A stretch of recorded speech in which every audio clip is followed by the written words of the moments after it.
Are we filming? Yes, we are. So welcome to another video. This is a podcast. Thank you for joining me. I appreciate that. Before I start, this is perhaps the most important thing. As many of you will know, I've been a bit under the weather over the last 2 or 3 weeks. And I'm still standing, and I'm delighted. I'm delighted about that. But I just wanted to thank all of you who have. I mean, there's been a huge number of people that have sent me their best wishes. I really appreciate that. I didn't realise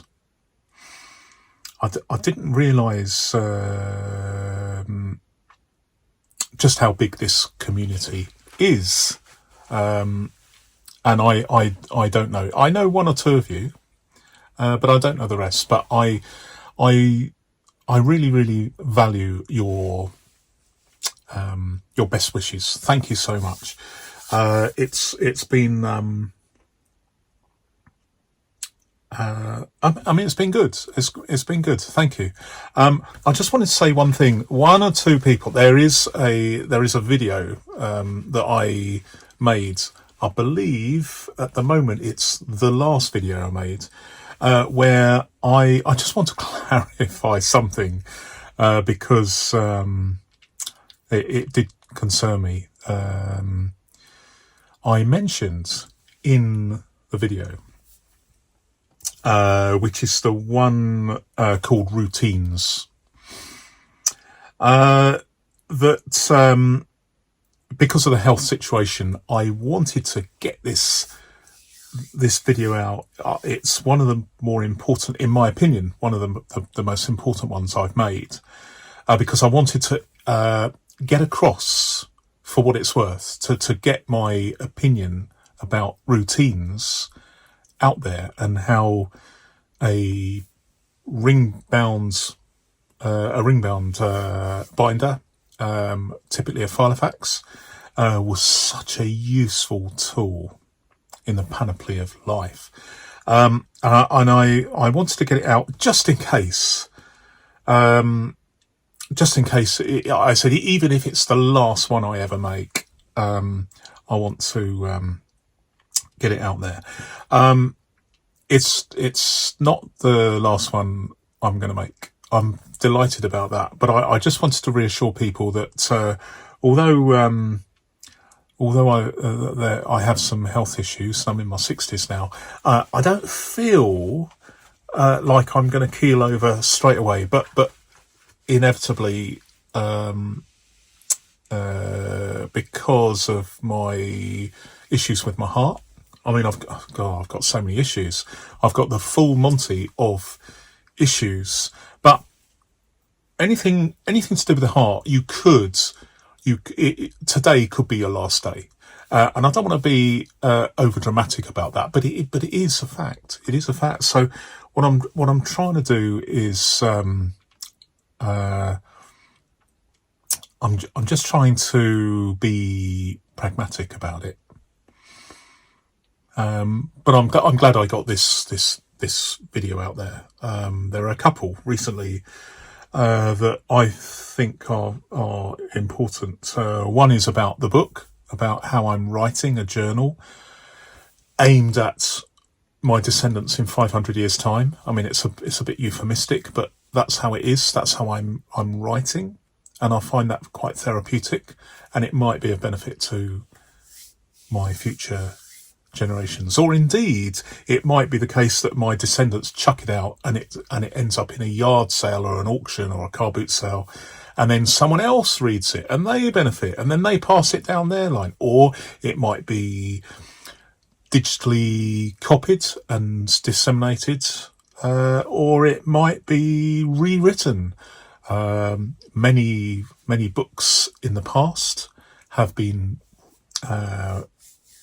rewritten by scribes, and then there's more than one copy. Who knows? But I just wanted to get the book out, the video called The Book and the video called Routines. There are several other videos in the pipeline along similar veins where I'm talking about, I guess, the philosophy of the written word. And I'm very keen, but all in good time. Thank you very much. I feel great at the moment, apart from a bit of a legacy cough, but I appreciate it very, very much. Thank you. Right, as you can tell, I am using, this is one of my Guildford Mini Extra Slims, and I'm using it for podcast notes, hence the sticker on the front. Just a matter of interest. Some people are asking about, well, am I still using these two Guildford Mini Extra Slims, and I've got a Mini Executive here. I am using them. But generally indoors. These are my notes for my coffee breaks, and these are my notes for my podcast. Very, very useful to have notes in A7 format, which is what this is, simply because you're not using it's just the right amount of paper. It's just the right amount of paper for A7 use, and I end up with a lot of A7 offcuts from A4, A5 and personal size, which just work. So this is actually a really, really good indoor notebook. Occasionally I've taken one out, but when I say indoor, it's because I'm experimenting with my Atoma custom-sized planner of sorts, which is working very, very well. And it's more. There's nothing that can go wrong with this. I've been my fingers have been burnt a little bit with my smaller filofaxes, so I'm taking more care of them rather than treating them as a seriously hardcore working tool. So and nothing else has gone wrong. So they live to fight another day. So I think under the circumstances, this is a sensible use of what I believe is to be one of the best filofax designs they've ever made. I love them, but I'm treating them with a little bit more respect. But we are where we are. Okay. And I'm not going to edit him. I'm struggling, but we'll persevere. If that's okay with you guys. Many comments on my A6 pocket notebook being used as a journal. Where is that? I can't even find it at the moment. Oh, here we go. Right. Many of you are commenting on my journal, following the book video, as it were. I did want to do this in London, but it ended up I did it as a studio thing. But it actually turned out quite okay. I was agonising for several weeks, apart from the fact I was too ill to do anything. But eventually, as soon as I felt well enough to impart this philosophy, I did, and I've really been taken aback because of the way. I mean, you'll have to. You may well have watched the video. The way I have set this out for the benefit of future readers rather than my benefit has struck a chord with many of you. Several of you who are out there who have actually told me through comments that they are looking at doing a very, very similar thing. Now, I don't know you, but the idea that there are people around, a few people, maybe more, who have sort of, I've given them the impetus and the place, the seed of thought in their minds to do something similar. I mean, I feel really, really good about that. And so if you do something as a result of an idea that I may have expressed to you, please let me know, because I love that sort of feedback. I love the fact that there are people out there who are doing a similar thing, and I'm always interested in other people's ideas themselves, because I might find inspiration through your ideas. So use the comments to do that, or indeed make a video on your channel and then draw my attention to it and say, hey, have a look at my video. I just am really pleased that my book video has been useful and inspirational for at least a few of you, maybe more over time. Maybe you're watching this in 100 years' time, and you seek inspiration from this. So who knows? I mean, it may be something that carries on for many years, decades. You just don't know, do you? You just don't know. But I just mention that because we are talking about the future here. I'm hoping this binder will last. But since I made the book video, I suddenly realised that this may at some point be replicated in digital form. A relative might take lots of pictures and then put them into the future equivalent of a PDF file, or it may be printed out, or it might be handwritten. So I think these days, if you do write something, don't think it might disappear or be thrown in the bin or something. I mean, it's a possibility, of course, but if you jot down your ideas and experiences and hopes and fears for the future, and your recollections of the past, if you put them into written form, there is potential in a digital world for your written words to last forever. I mean, who knows what's going to happen with the planet? I mean, it's a tough, old and very uncertain world we live in, but it is far more likely that these words that we write today, not just mine, but other people's, will survive into future millennia. And I think we should all be aware of that when we write things down, and particularly if we're writing about events where other people are involved. It's important that we're circumspect and kind to other people when we're talking about events that involve other people. That's what I'm going to say.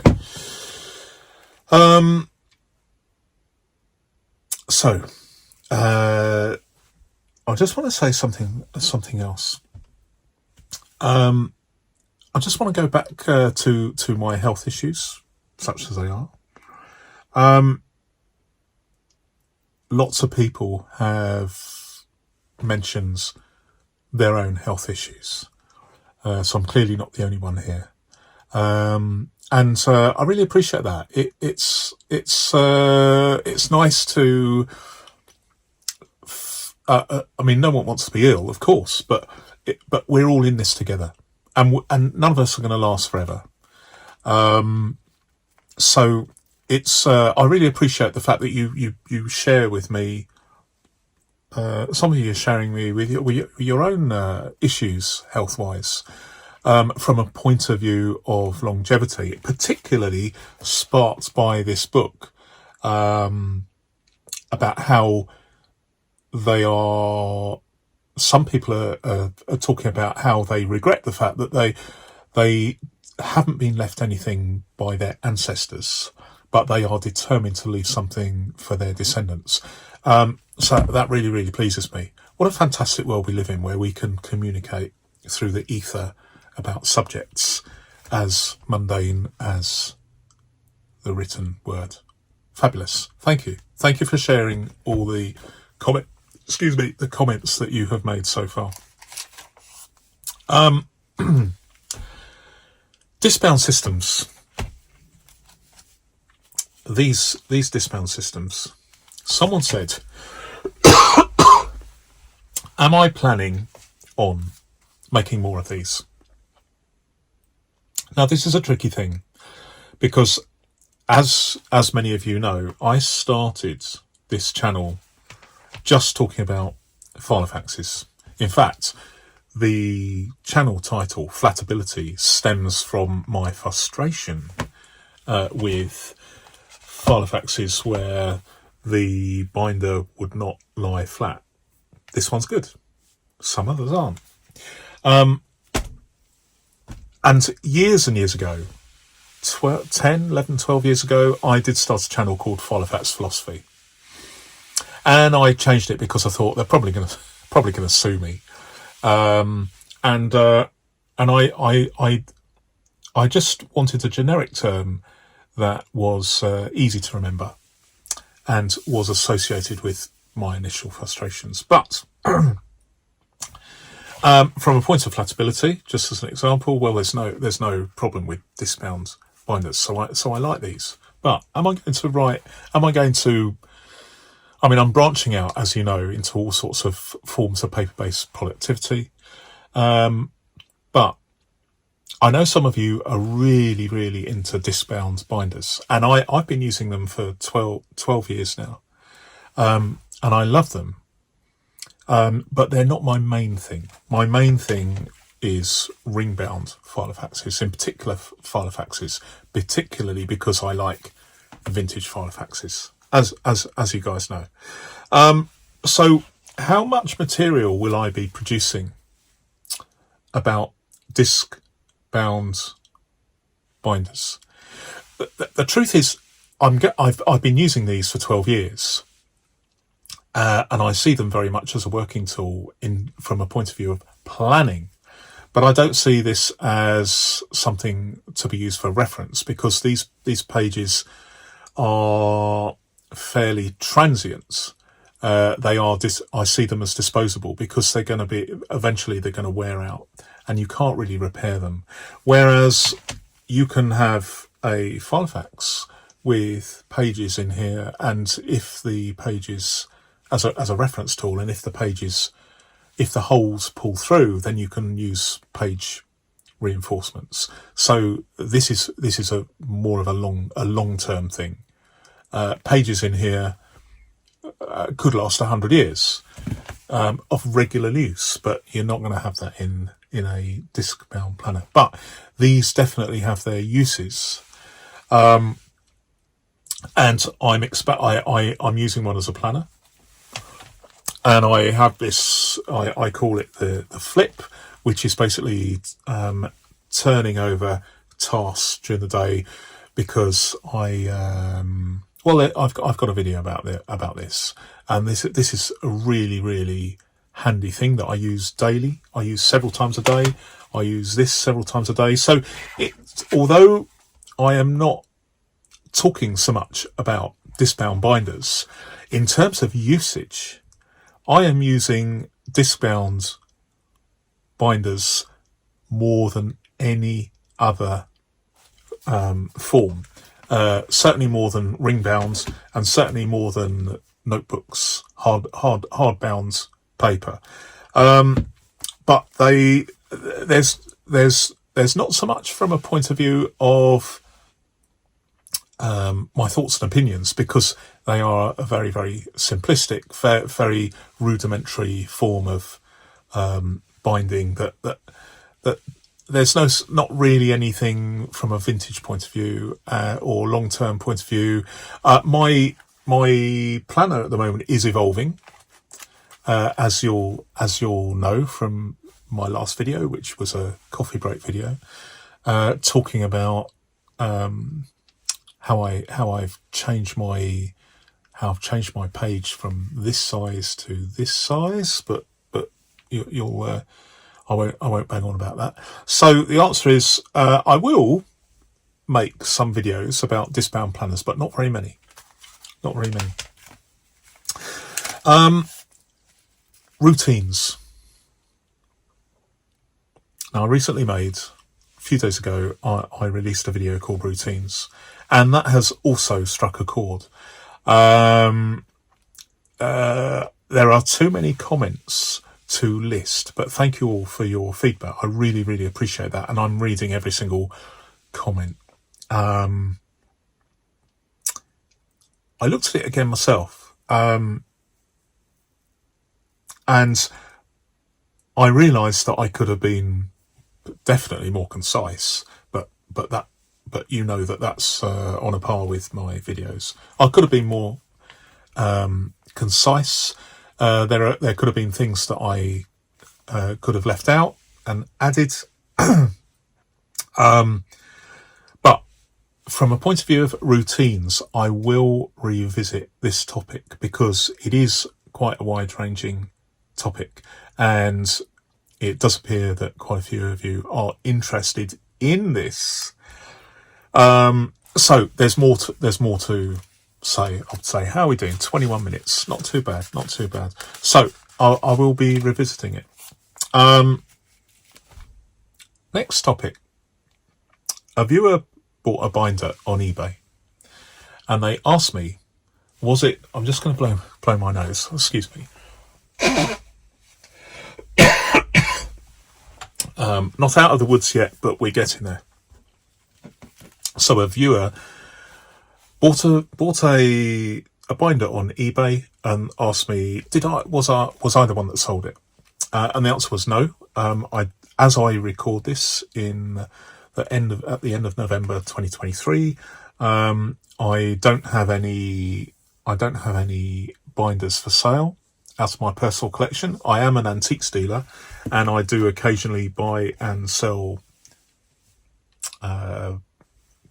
vintage filofaxes as well. Sometimes other binders from other manufacturers. But I'm not planning on doing anything until January, and then I will probably get into gear with selling binders. Why have I not sold anything recently? Partly because there is a commitment. If you sell something, and I typically sell as a buy it now, so it could sell at any moment, 24/7. And I want to make sure that I fulfill my obligations as a seller by packing and shipping all in good time. And in the run up between last month and the run up to Christmas, I have lots of medical appointments. So I don't want to. I don't want to be in a position where I'm unable to fill my obligation as a seller by not packing and sending something in good time. So no, I'm not selling anything at the moment. But the plan is I will get back into selling, because I'm buying. Sometimes I buy purely to review and then sell on. Particularly vintage binders, and I have got a lot. In fact, in the last month, I think I've bought 6 binders just in the last month, just in November. So I'm not a hoarder.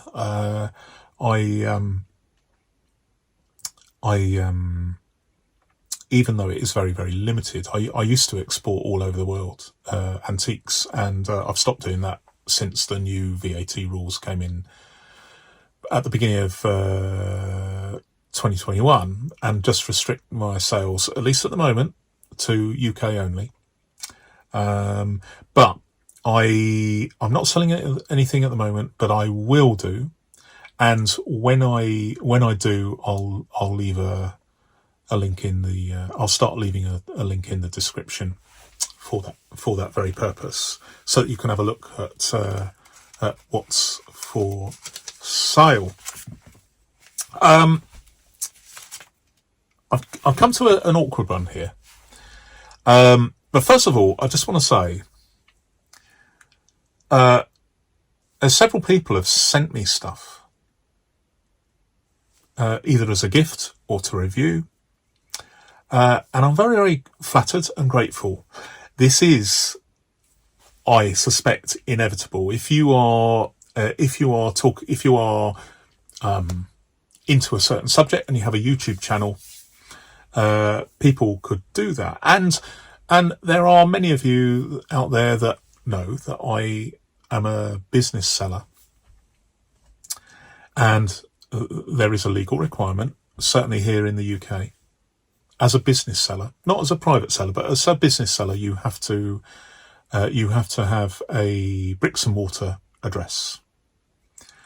And this has been used by several YouTube viewers to send me stuff. I'm very, very grateful, but I need to make it clear in a polite way. I'm not allowed to do that for two reasons. One is it contravenes eBay rules, and it's their party, they make the rules, and one of their rules is that address cannot be used for off eBay transactions. Even if they are free, it's not to be used. But secondly, there is the issue of impartiality.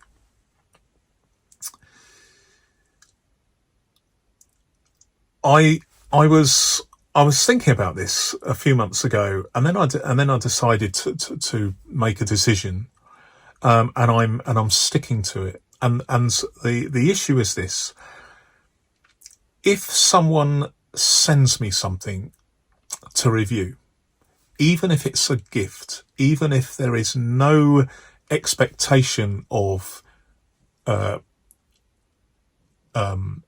any favourable response in a review, the legal position on YouTube is I have to declare this, not only in that video, but also all subsequent videos where I am talking about that particular type or style of item, which would get very, very messy. And apart from anything, it contravenes or interferes with my desire to remain totally independent. In other words, if I'm going to review something, I will buy it using my own money rather than someone send it to me. And so I am free to recommend it or not recommend it as I see fit. And I think that's what viewers will want. I did dally a few months ago with the idea that I would invite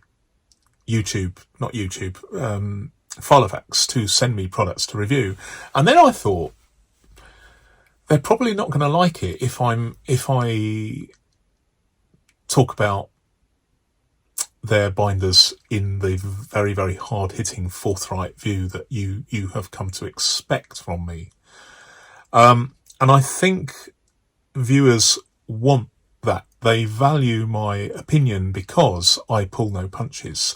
If I'm unhappy with a binder, if there is a fault with it, particularly, for instance, as an example, I'm monitoring my otherwise fabulous Guildford Mini Extra Slim, but I'm not scared of pointing out that although it says deluxe leather, I disagree with that from a point of view that the leather is starting to peel on this one,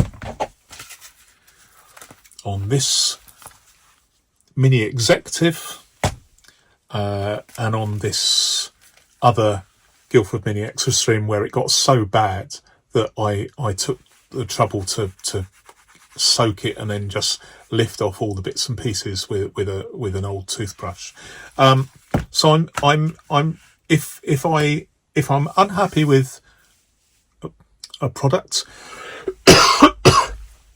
then I want the freedom to be able to, and the independence to be able to let you know. So, even though I'm very, very grateful for the sentiment, I really appreciate the fact that people want to send me stuff. Please don't send me stuff. Thank you.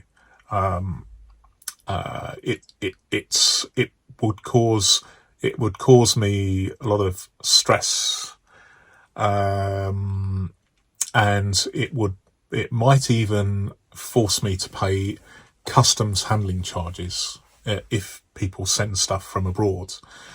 So it would be really, really difficult. And in any event, if I wanted to put my address, publicise my address, I would put it in on the About Me page on YouTube. The eBay address is just for eBay, not for any other purpose. So I've banged on about it. I've said my piece. Thank you very much, and thank you once again. If you wanted to send something but you can't, I do apologise. And I share your frustration, because it's fantastic to receive free stuff, but I can't do it. I value my independence. So there we go. Just talking about independent reviews for a second. Some of you will know that I am. I know not everybody is a fan of Amazon, but I am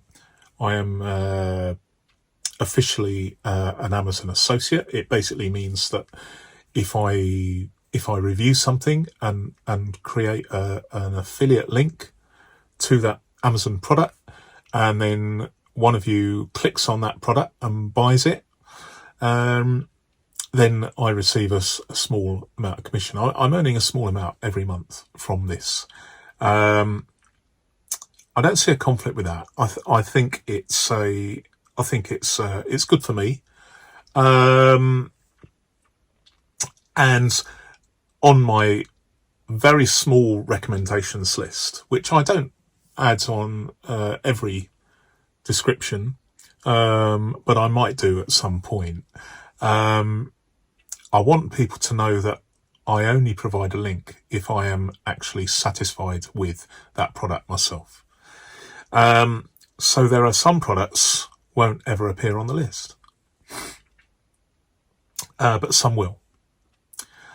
So if you find that list useful, fantastic. I'm not sure how I can, how I'm going to keep it freshly updated, but I will find a way. But you'll probably see more affiliate links, which I will add to probably the descriptions of each video at the bottom, so they don't interfere with the description of the video itself. So that's probably how I'm going to do it. But that actually provides a fair amount of income for me, which is how the world works. And it's crucially, it allows me to buy more stuff to review, which I would not have been able to do in other ways. So I think it's a win-win for me as the content creator, and you as the buyer who isn't paying any more money than you would otherwise do. So it's a no cost option for you, and it may mean that I earn a small commission from your purchase.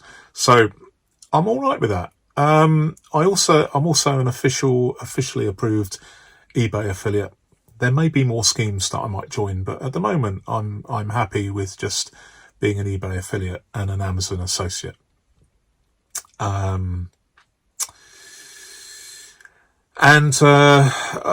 Although some people don't like Amazon and they, it's a support your local high street, etc.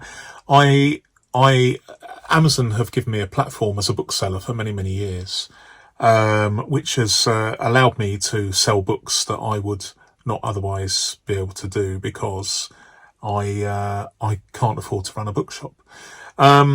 And so from that perspective, there are many, many sellers who are given the opportunity to sell to the wider community because they're using Amazon as a platform specifically, and possibly there are other digital platforms they might consider as well, like eBay, for instance. So I think from a small, okay, not everybody wants to increase the bank balance of Amazon, but I think it's a necessary evil in the world, and I don't want to philosophize too much, but it is what it is, as they say in the UK.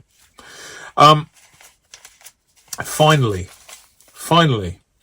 I think when I list this video, when I upload this video to YouTube, it will be the 200th video that I have made over the last just over 2 years. That's a real landmark. When I started, there wasn't the intention of making so many videos. But it has become a bit of a passion for me. And I think I've got about 200 ideas written down on my video list, which is gonna, it is almost never ending, because today I had 4 more ideas to add to the list. So, I can't see an end to it. But I just want to say thank you. There are some people who typically say that they discovered my channel, and they're binge watching my videos or starting from the beginning, etc. I feel as if I should have persevered with YouTube. When I started another channel 12 years ago, and then didn't really follow it through because I was still very, very busy with business stuff. I hadn't retired then, but I regret that now. Because by now I might have had, I don't know, a couple of thousand videos rather than a couple of hundred. And this is just one of many, many channels I have. I've specifically focused on this channel, and I've knocked everything else on the head, while I just focus on the Flatability channel. But this is because I'm retired. I do dabble with the buying and selling some stuff, but this is my passion, and it's something that I feel confident I can do, even though I'm in failing health. Or limited health. I can sit in what I euphemistically call my studio, and I can chat about stuff. And as you know, I really, really like chatting about stuff. So it's good therapy for me. I really enjoy it, and I absolutely love the feedback that you give me. I think that's probably the most important thing of all. Because I feel like I'm part of a community. So thank you from the bottom of my heart for that. Where am I going with this? Well, I started with filofaxes, but I am also interested in disc-bound binders and also hardback stuff. Also pens and paper. I think I've got about 30 fountain pens that I need to review. I'm very, very interested in the reaction of ink to different types of paper. So I know that there are channels that are specifically pen or paper related, whereas I have a much wider sphere of stuff, and it's mainly paper based productivity that I'm interested in. But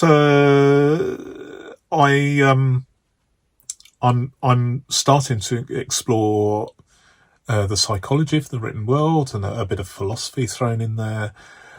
So I'm finding this. I'm one of those people that is interested in all sorts of things, but particularly paper-based productivity. And I just want to keep going with this because it absolutely fascinates me, and I want to share my discoveries with you. And it is a voyage of discovery. I don't know it all. I only know I only know a small fraction of what there is out there.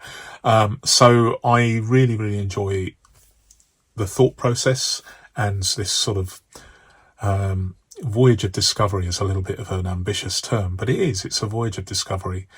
And I'm so grateful that you're watching this, and hopefully many other videos. I really appreciate that.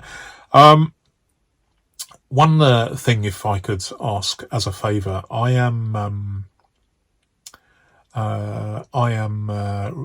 particularly appreciative. I mean, I appreciate everybody watching, but I have a growing number of channel members, as you're probably aware. And I'm really grateful for them, but I'm also grateful for those of you who subscribe to my channel. It gives me an extra incentive and an impetus to keep going. Not that I'm going to stop, but it just fuels the fire, as it were. There's a real feel-good factor, and it enhances my sense of responsibility to you as viewers, to make sure that I provide interesting, fair, sometimes opinionated, sometimes hard-hitting content for you to I don't know what the word to think about. It gives people, it puts thoughts in people's minds. But subscribing really helps me to from a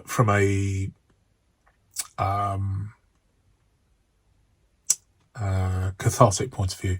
I really appreciate that. Thank you. So we're up to 42 minutes. I didn't think it was going to be this long, but I think I've said enough today. Thank you very much for watching. Bit of an eclectic video podcast today, but I want to thank you for if you're getting this far.